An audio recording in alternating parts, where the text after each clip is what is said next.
Hello mga idol, magandang araw. Kamusta kayo mga idol?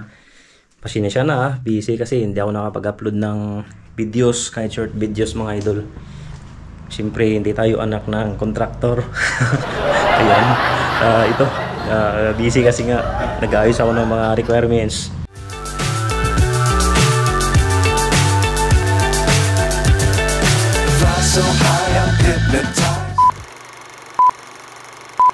Kasi nga pabalik na naman ako sa barko mga idol. So yun, kailangan natin magtrabaho. Mas mabuti yung iba dyan yung mga anak na kontraktor. Ayan, siyempre ang daming pira, so kahit saang bansa pumunta, magbili na kung ano-ano, walang problema kasi nga dami lang pira di ba? So tayo kasi wala, ganito lang tayo, pobre. So siyempre kailangan natin magsikap, trabaho. So yun, kaya medyo busy tayo ngayon. Ayan, no? Ito mga, ayan yung mga dalhin ko sa barko, kaso hindi ko siya na check pa kung ano yung mga kulang, o gusto kong i-check sa ulit bago ko i-finalize, na hindi ko na bubuksan. Ang mangyari kasi mga idol, kapag nasarado na natin yung mga malita natin, ito sa mga nag-abroad, alam nila to siyempre siguro sa excitement, ayan, bukas ano na naman ulit, halugkatin hanggang sa kung ano-ano yung may lagay. So ako kasi kung ano yung mga kailangan ko sa barko in 9 months, 8 to 9 months sa contract. So yun na yung dinadala ko. Yung kaya nito mga idol, yan, madami-dami siya. Ito sa barko kasi mayroon may mga supply naman doon ng sabon, mga Dove or Lux. Kaso nga hindi ako gumagamit kasi noon, so nagdadala ako ng Safeguard, Silka, siyempre yung toothpaste. Ayan, kasya naman yan yung toothpaste na yan, kasya yan, may toothbrush din yan, meron din yung kasamang toothbrush. Ayan, siyempre shampoo, kasi kapag ano mga idol, tawag ito, kapag taglamig, lalo na yung biyahe ko Russia, buong Europe kasi, lahat ng malamig na lugar. Ayan, so madali akong magkakaroon ng ang tawag doon, dandruff. Ayan, yung head and shoulders, hindi yan epektibo, huwag kayong maniwala dyan. So itong dinadala ko, Palmolive, kasi hindi siya nakaka-dry ng buhok, tested and proven. Ayan, hindi siya nakaka-dry ng scalp. Hindi ako nagkukombinasyon nito, wala akong pakialam dito. Ginagamit ko, maganda lang siya, kaya sinasabi ko sa inyo ayan, na maganda yan na shampoo kumpara sa mga nagpapakilala na makatanggal ng mga dandruff. Wala yan, wala effect yan kapag nasa lugar ka na malamig, nag-iilo. So yan ang napakaganda ito kasi Palmolive. Napakaganda nito kasi hindi siya nakaka-dry ng scalp na nagkukos ng dandruff. Ayan, siyempre Safeguard, lagi ko itong baon. Saka meron pang isa dito buksan natin. Na-arrange ko na kasi ito nakaraang araw, kaso ma-chinik ulit, kaya na sinabi ko baka may natakaligtaan ko. Hindi ko siya kasi na-busy nga ako nag-ayos dito sa bahay, ang dami inayos. So ayan Safeguard, dalawa.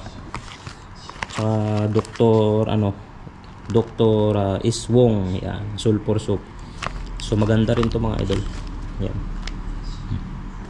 ganda nito.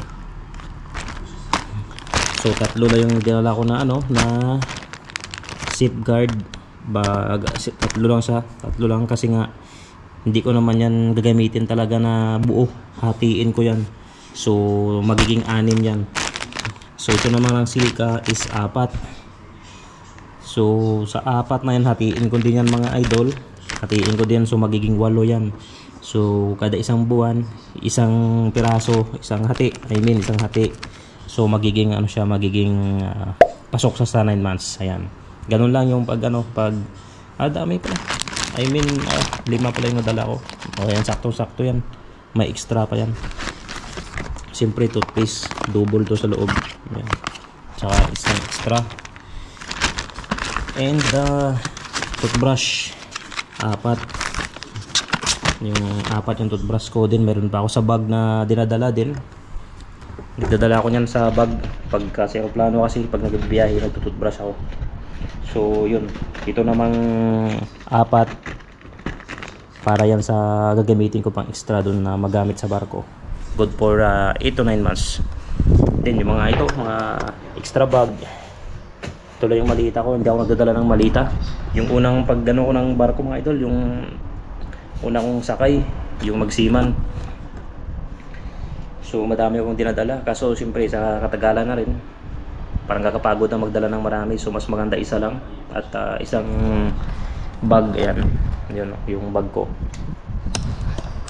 backpack. Ayan, lagayan ko ng laptop, siyempre yung mga kakailanganin, charger, lahat-lahat. And then to Crocs, kasi ito yung allowed sa barko. Hindi tayo pwedeng sumuot ng mga tawag ito, hindi tayo pwedeng sumuot ng kahit anong klase ng tsinilas. So ito lang yung allowed sa barko, yung mayroon siyang ano sa likod. Ito ang tawag ito, hindi ko alam, yung parang tali. Kung sa bata pa, tali ang tawag doon, hindi ko alam kung ano yun. So basta yun na yun, yung may ganito siya, oh, yung may ano sa likod, strap, yun. So yan yung allowed natin sa barko. Then mga idol, nagdadala din ako ng tawag ito, Vita Plus. Yan, ito mga idol, napakaganda na itong Vita Plus. Ito siya, oh. Yan, Vita Plus na dalandan. Dalandan, guyabano, tsaka dalandan yung dala ko. Yan. So dalawang box ito mga idol. Isang guyabano, isang box, tsaka isang box ng dalandan. So napakaganda nito mga idol, kasi kapag yung tulog mo hindi maganda, kulang ka sa tulog sa barko, so ito yung the best. Napakaganda nito, lalong-lalo na kapag mayroong sakit sa ulo, sa tiyan, lahat-lahat ayos to, vitamins pa. So napakaayos to, andito na lahat. Ito yung mga ano ko sa gamit sa cellphone, dito sa GoPro, dito ko rin dala ko rin. And then mga half plus, yan, half plus, saka deodorant. Ano ba to? Powder, andito powder ko basta half plus yun. Then next is ito, mayroon akong yan, lagayan ng ice cream, pero ang laman yan mga gamot.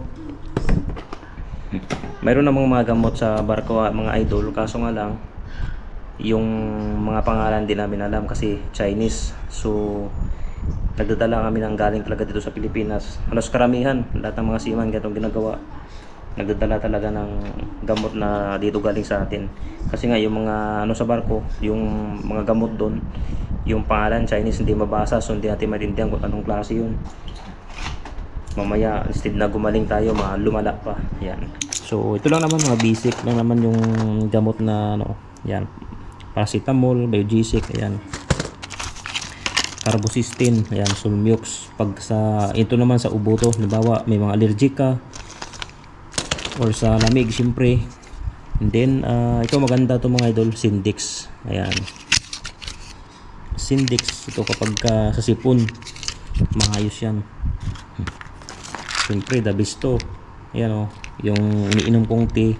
So ito naman capsule, sambong. Napakaganda yan kapag mayroon kang UTI, diarrhea, high blood, lahat. So yan, matagal pa yung expiration, 26 pa. Then to Newsip, saka Robitussin liquid, and ito Plumocel.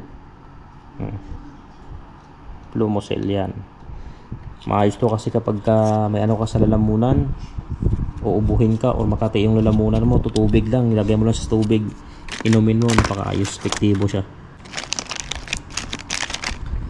So yan lang mga gamot, personal na gamit. And ito lang, yan, ito lang yung mga gamit ko. Yan, yung bibigay sa amin sa office, yung uniform namin, yung mga safety shoes, boiler suit. So ilalagay ko lang yan dyan kapag ano na, one day before yung flight namin. So ngayon yung ayusin ko ito lang. So na-check ko na kung ano yung mga kulang. So dadagdagan ko na lang yung iba na wala dito sa listahan ko na kailanganin ko sa barko. And siyempre yung ano ko rin, dinadala ko rin to, ito Dinadala ko rin tong pang ano ko, pang push up. Ayan. Pang push up ko, dinadala ko din yan. May gym naman sa barko pero mas maganda yan kasi mas maayos pagka meron ka yan. I-stay mo lang sa kabina mo. So kapag may free time ka, pwede ka mag-push up. Ko kasi every morning before mag-work ako, ganun ginagawa ko Nagpo-push up muna ako mga 50. Then sa gabi naman 50 count. So yun. Siyempre sa cardio din. Kaya ako nagpapayat, mataba ako, nagpapayat ako ngayon kasi nga nagkaka-problema sa medical. Pero ayos naman. Gulay-gulay lang lagi bago mag-medical. Saka siyempre exercise din, kahit sa barko exercise kami. So hindi ko laging iniiwan yan, lagi kong dala yan yung ano, pang push up ko. Ayan. Okay, so yan lang. Yan. So yan, sa mga subscribers ko, napitik na kayo. Bakit lang ang pag-post na mga video. Mga hindi pa nakasubscribe na aking YouTube channel, baka naman. Maraming salamat sa inyo. God bless.